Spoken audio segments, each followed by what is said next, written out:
Dans cette vidéo, nous résolvons et commentons l'exercice numéro 7. On considère la fonction f de x égale sinus x sur 1 moins sinus x et on note c'est f sa courbe représentative. Première étape, le domaine de définition. La fraction est définie si et seulement si le dénominateur 1 moins sinus x n'est pas nul. Autrement dit, sinus x différent de 1. Donc x ne peut pas être égal à pi sur 2 plus 2 k pi pour k entier. Deuxième point, la périodicité. Comme sinus est 2 pi périodique, f l'est aussi.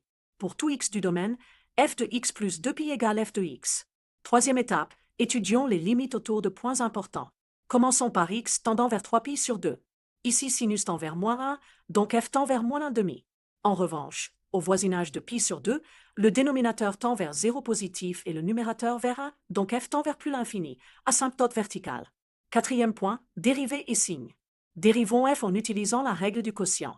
On obtient f' de x égale cosinus x divisé par 1 moins sinus x au carré.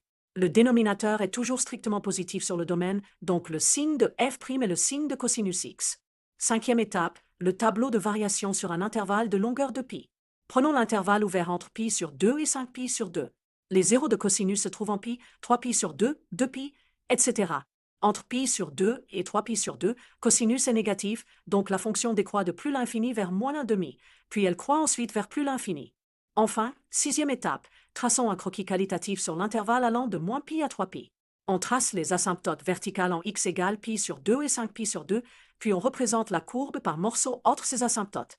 Je vais tracer la courbe par morceau. Pour éviter les discontinuités, je trace sur 3 intervalles, de moins pi à pi sur 2 moins epsilon, ensuite de pi sur 2 plus epsilon à 5pi sur 2 moins epsilon, puis de 5pi sur 2 plus epsilon à 3pi.